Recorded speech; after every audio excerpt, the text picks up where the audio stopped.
এবার যে খবরের দিকে নজর রাখবো, রায়গঞ্জের নাজিরপুরে অবৈধভাবে বালি পাচার করার সময় লরির ধাক্কায় মৃত্যু হলো এক স্কুল ছাত্রীর। বিস্তারিত জানাবে আমাদের প্রতিনিধি রয়েছে বিক্রম আমাদের সঙ্গে। বিক্রম, দেখো যেমনটা জানা যাচ্ছে যে রায়গঞ্জের নাজিরপুরে অবৈধভাবে বালি পাচার করা হচ্ছিল, ঠিক সেই সময় লরির ধাক্কায় মৃত্যু হয়েছে এক স্কুল ছাত্রীর। জানাও আমাদের ঠিক কি ঘটেছে। দেখো সুপর্ণা, আজ সকালবেলা ঠিক 9টার দিকে ঘটনাটি ঘটেছে এবং স্কুল পড়ুয়াটি টিউশনি করতে যাচ্ছিল নাজিরপুরে। সেই সময় কিন্তু সেই নাজিরপুর এলাকাতেই একটি বালি বোঝাই লরি ধাক্কাতে মৃত্যু হয় এক স্কুল পড়ুয়া ছাত্রী এবং দুজন ছাত্রী ছিল এবং একজন আহত হয় এবং সেই লরিটিকে গ্রামবাসীরা আটকে রেখে কিন্তু বিক্ষোভ দেখায় এবং লরিটিকে ভাঙচুর চালায় এবং যে লরির চালক ছিল তাকেও মারধর করে। তিনিও গুরুতর আহত হয়ে কিন্তু রায়গঞ্জ মেডিকেল কলেজে ভর্তি রয়েছে এবং সেই লরিতে আরো 3 জন ছিল বলে এলাকাবাসীদের দাবি।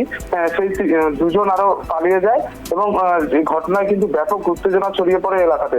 সেই সময় ঘটনায় রায়গঞ্জ থানার বিশাল পুলিশ বাহিনী গিয়ে ঘটনাস্থলে গিয়ে এলাকাবাসীর সাথে কথা বলে বিক্ষোভ তোলে এবং সেই স্কুল ছাত্রীকে মৃতদেহ কিন্তু ময়নাতদন্তের জন্য রায়গঞ্জ মেডিকেল কলেজে পাঠানো হয়েছে।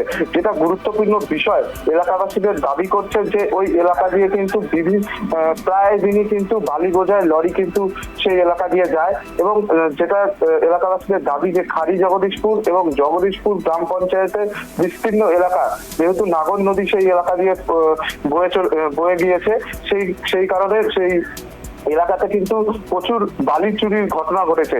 আমরাও দেখিয়েছি বালি চুরির ঘটনা এবং সেই এলাকা থেকে কিন্তু বালি চুরি করে যখন নিয়ে যায় সেই এলাকা দিয়ে, সেই সময় কিন্তু ঘটনাটা ঘটেছে। যেই লরিটিকে বালি ছিল সেই লরিকে কিন্তু পুলিশ আটক করেছে এবং সেই লরিটির কাগজপত্র দেখছে এবং সেই যে বালি বোঝাই লরিটি তার বৈধ কাগজপত্র আছে কিনা সেটাও কিন্তু খতিয়ে দেখছে এবং এলাকাবাসীদের যেটা দাবি করছে যে সেটা অবৈধ বালি ছিল এবং এরকম অবৈধ বালির ট্রাক কিন্তু প্রায় দিনই কিন্তু একাধিক গাড়ি কিন্তু সেই এলাকা দিয়ে যায় এবং সেই কারণেই কিন্তু মৃত্যু হয়েছে বলে এলাকাবাসীর দাবি। এই যে অবৈধ বালি যে সেই এলাকা দিয়ে যাচ্ছে মহালজা এলাকা দিয়ে, পুলিশ প্রশাসনের ভূমিকা নিয়ে কিন্তু প্রশ্ন তুলেছে।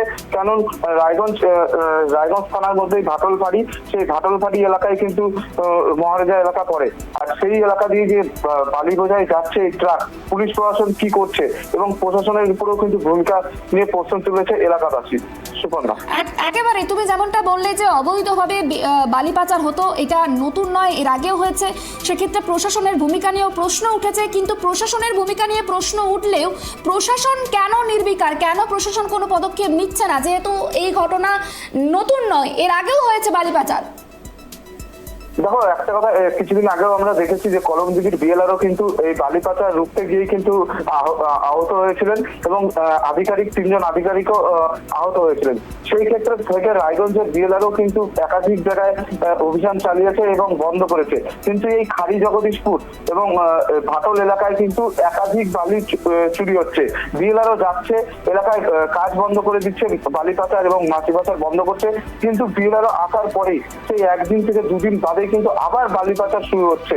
সেই ক্ষেত্রে প্রশাসনের কিন্তু এই যে ভূমিকা, সেই ভূমিকা নিয়ে কিন্তু প্রশ্ন উঠছে, কেন প্রশাসন কড়া পদক্ষেপ নিচ্ছে না, কেন প্রশাসন সেই এলাকাতে কড়া নজরদারি চালাচ্ছে না। কারণ আমরা দেখেছি যে বিভিন্নবার যে বিএলআরও যাচ্ছে, যাওয়ার পরে কাজ বন্ধ হয়ে যাচ্ছে, কিন্তু 1 দিন কাজ বন্ধ থাকছে, 2 দিন কাজ বন্ধ থাকছে, কিন্তু 3 দিনের দিন কিন্তু আবার সেই বালি পাচার শুরু হচ্ছে। যখনই বিএলআরও যাচ্ছে, এদের এত বড় একটা র্যাকেট আছে যে বিএলআরও যাওয়ার আগে তারা খবর পেয়ে যাচ্ছে। একেবারে বিক্রম, একটি বিষয় জানার চেষ্টা করবো যে এই যে বালি পাচার, এই বালি পাচারের সঙ্গে কারা যুক্ত, কে বা কারা যুক্ত রয়েছে? বালি পাচারের সাথে যেমনটা এলাকাবাসীদের দাবি করছিলেন এবং বিভিন্নবার দাবি করছে, সেই এলাকার প্রভাবশালী কিছু ব্যক্তিরা রয়েছে, তারাই কিন্তু এই বালি পাচার করছেন এবং তাদেরও দাবি বাইরের থেকেও কিছু লোক এসে কিন্তু সেই এলাকাতে বালি পাচারের সাথে যুক্ত রয়েছে। কিন্তু এই যে এলাকার প্রভাবশালী যারা আছে তাদেরকে কেন প্রশাসন কড়া ব্যবস্থা নিচ্ছে না বা পুলিশ প্রশাসন কেন কড়া ব্যবস্থা নিচ্ছে না, সেটা নিয়েই কিন্তু এখন বড় প্রশ্ন চিহ্ন দাঁড়িয়ে আছে। যদিও আমরা দেখেছি যে বিগত দিনে যে ঘটনা ঘটেছে হয়েছিল করমদিঘিতে, সেখানেও কিন্তু বিএলআরওকে যে মারধর করা হয়েছিল সেক্ষেত্রে কিন্তু 3 জনকে আটক করেছে পুলিশ। কিন্তু যখন বিএলআরও আহত হচ্ছে তখন কেন পুলিশ তাদেরকে অ্যারেস্ট করছে? কেন আগের থেকে তারা পুলিশ কেন প্রমোশন ব্যবস্থা নিচ্ছে না? এই যে বালি পাচার হচ্ছে এখনো পর্যন্ত কিন্তু পুলিশের তরফ থেকে কিন্তু সেই এলাকার কিন্তু এখনো প্রভাবশালী যারা আছে, যারা এলাকার বাসীরা যারা অভিযোগ করে, পুলিশের কাছেও বারংবার অভিযোগ করেছে, তাদেরকে কিন্তু এখনো পর্যন্ত পুলিশ প্রশাসন কোনো পদক্ষেপ নেয়নি। সেই নিয়ে কিন্তু ভূমিকা নিয়ে প্রশ্ন উঠেছে। সুপর্ণা, বেশ, অনেক ধন্যবাদ আমাদের সঙ্গে থাকার জন্য। যেমনটা জানা গিয়েছে যে রায়গঞ্জের নাজিরপুরে সেখানে অবৈধভাবে বালি পাচার হচ্ছিল, এর আগেও একাধিকবার এই ঘটনা ঘটেছে এমনটাই অভিযোগ করেছে স্থানীয়রা, যেখানে কিন্তু নির্বিকার প্রশাসন। এবং এই ঘটনায় এক স্কুল ছাত্রীর মৃত্যু হয়েছে। অবৈধভাবে বালি পাচার হচ্ছিল, সেই সময় লরির ধাক্কায় মৃত্যু হয় স্কুল ছাত্রীর, যাকে কেন্দ্র করে রীতিমতো উত্তেজনা সৃষ্টি হয়েছে নাজিরপুরে। এবং সেখানকার উত্তেজিত জনতা লরির যে খালাসি তাকে বেধড়ক মারধর করে এবং তিনি এখন চিকিৎসাধীন রয়েছে হাসপাতালে। এবং যে বিষয়টা জানা যাচ্ছে যে পুলিশ ঘটনাস্থলে পৌঁছায় এবং পুলিশ ঘটনাস্থলে পৌঁছে পরিস্থিতি নিয়ন্ত্রণে আনে এবং মৃত ছাত্রীর দেহ উদ্ধার করে ময়নাতদন্তের জন্য পাঠায়।